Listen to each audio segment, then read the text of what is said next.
اور یہودی سب باتوں کے جاننے کے باوجود چونکہ عمل علم کے خلاف کرتے تھے اور تدبر سے کام نہ لیتے تھے، اس لیے اول تو ان کے جاننے کی خبر دی اور پھر آخر میں یہ کہہ دیا کہ اللہ تعالیٰ نے ان کی جاننے کی خبر دی کہ وہ جانتے ہیں، لیکن پھر آخر میں یہ کہا کہ اس کی نفی بھی کر دی کہ کاش ان کو علم و عقل ہوتی، کیونکہ جس علم پر عمل اور تدبر نہ ہو وہ جاہل کی ہی مانند ہوتا ہے۔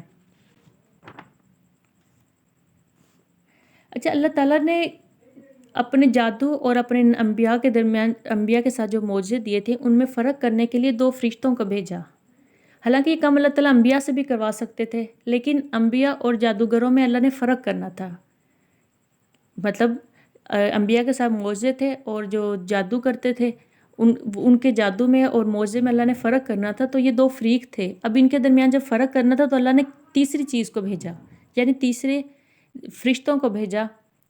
ایک تو یہ وجہ تھی فرشتوں کو بھیجنے کی، اور دوسری وجہ یہ تھی کہ اللہ تعالیٰ نے یہ مناسب نہ سمجھا کہ وہ اپنے انبیاء سے کوئی ایسا کام کروائیں، کیونکہ جادو کو اللہ تعالیٰ فرما رہے ہیں کہ یہ کفر ہے۔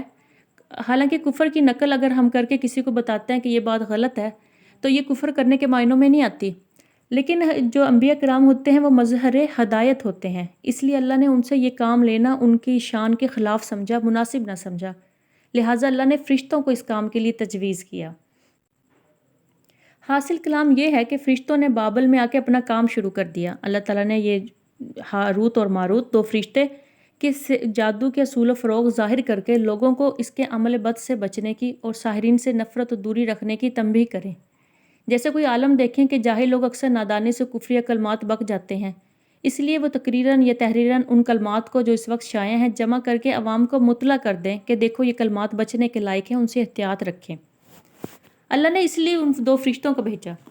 اچھا، جب فرشتوں نے کام شروع کیا تو وقتاً فوقتاً مختلف لوگوں کی آمد و رفت ان کے پاس شروع ہوئی، اور وہ درخواست کرنے لگے کہ ہم کو بھی ان اصول و فروغ سے مطلع کر دیں تاکہ کسی ناواقفیت سے یا کسی اعتقادی یا عملی فساد میں ہم مبتلا نہ ہو جائیں۔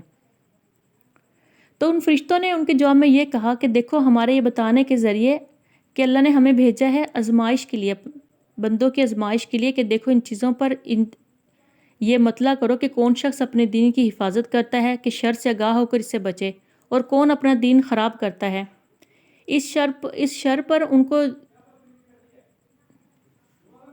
اور کون اس شر کو جان کر خود اختیار کرتا ہے جس کا انجام کفر ہے، خواہ کفر عملی ہو یا اعتقادی۔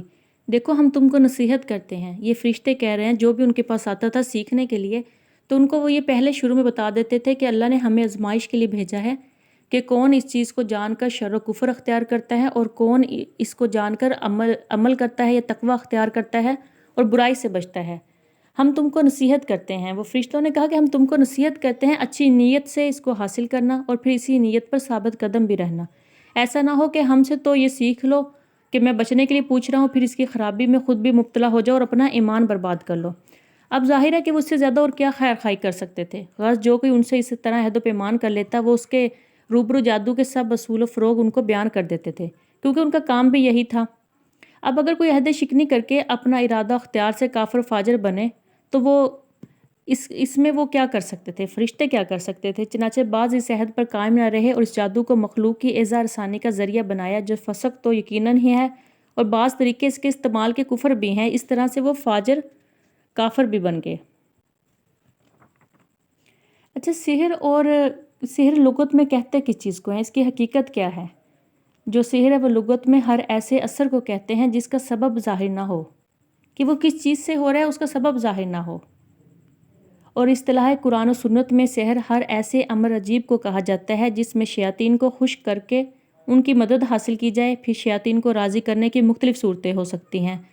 کبھی ایسے منتر اختیار کیے جاتے ہیں جن میں کفر و شرک کے کلمات ہوں اور شیاطین کی تعریف کی گئی ہو، یا نجوم کی عبادت اختیار کرتے ہیں جس سے شیطان خوش ہوتے ہیں، کیونکہ ایک ایمان ہے اور ایک کفر ہے، تو کفر تو ہمیشہ انہی چیزوں میں ہوگا جو ایمان کے اپوزٹ ہوں گے، ایمان کے دوسری سائڈ پہ ہو گئے۔ تو ایمان تو یہی ہے کہ وہ پاکیزگی کا حکم دیتا ہے، اللہ کی فرما برداری کا، رسولوں کو ماننے کا نام ایمان ہے۔ تو پھر کفر کیا ہوگا؟ جس میں شیطان کی تعریف کی جائے گی یا ان چیزوں کو اختیار کیا جائے گا جو ایمان کے خلاف ہیں، جیسے شرک کے کلمات، یا ستاروں کی پرستی شروع کر دینا، اس سے شیطان خوش ہوتا ہے۔ کبھی ایسے اعمال اختیار کیے جاتے ہیں جو شیطان کو پسند ہے، مثلا کسی کو ناحق قتل کر دیا، اس کا خون استعمال کیا، کیونکہ جادو میں اکثر ایسی ہی چیزیں استعمال کی جاتی ہیں، یا جنابت اور نجاست کی حالت میں رہنا، کیونکہ جو پاک لوگ ہوتے ہیں ان پہ نہ تو جادو کا اثر ہوتا ہے اور نہ ہی وہ ایسے کام کرتے ہیں، طہارت سے اجتناب کرنا وغیرہ شامل ہیں۔ جس طرح اللہ تعالیٰ کے پاک فرشتوں کی مدد ان اقوال و افعال سے حاصل کی جاتی ہے جن کو فرشتے پسند کرتے ہیں، مثلا تقویٰ کہ جو زیادہ صاف ستھرا رہتا ہے، فرشتے بھی ان لوگوں کو پسند کرتے ہیں جن میں تقویٰ، طہارت اور پاکیزگی، بدبو اور نجاست سے اجتناب، ذکر اللہ اور اعمال خیر شامل ہے۔ اسی طرح شیطان کی امداد ایسے اقوال و افعال سے حاصل ہوتی ہے جو شیطان کو پسند ہے، اسی لیے سحر صرف ایسے ہی لوگوں کے لیے ہوتا ہے جو گندے اور نجس رہیں، پاکی اور اللہ کے نام سے دور رہیں، خبیث کاموں کے عادی ہوں۔ اور سحر کی مختلف اقسام ہیں، اس کے احکام شرعیہ اور معجزے اور سحر میں جو فرق ہے وہ انشاءاللہ ہم ایک علیحدہ ویڈیو میں ہم پڑھیں گے، کیونکہ کافی لینتھی ہو گئی ہے آج کی ویڈیو ہماری۔ اللہ تعالیٰ ہم سب کا حامی و ناصر، دعا میں یاد رکھیے گا، دین کے مطابق اپنی زندگی کو گزارنے کی کوشش کیجیے، کیونکہ ہمارے ہاتھ میں تو صرف کوشش کرنا ہے، کیونکہ اللہ نے یہ کہیں نہیں کہا کہ آپ 100 میں سے 100 نمبر لے کے آئیں تو میں آپ کو کامیاب کروں گا، بلکہ ہمارے دنیا دار تو ہمیں 40% پہ یا 50% پہ پاس کرتے ہیں۔ اللہ نے تو فرمایا کہ اگر اس سے بھی کم لے آئے تو میں تب بھی تمہیں کامیاب کر دوں گا، لیکن کوشش ہماری ہونی چاہیے کہ جس چیز کو ہم سنیں یا سمجھیں یا پڑھیں تو اس پہ ہمیں عمل کرنے کی کوشش کرنی چاہیے۔ آگے اللہ تعالیٰ بہت رحمان الرحیم ہے، غفور ہے۔ اللہ ہم سب کا حامی و ناصر، دعا میں یاد رکھیے گا۔ اللہ حافظ۔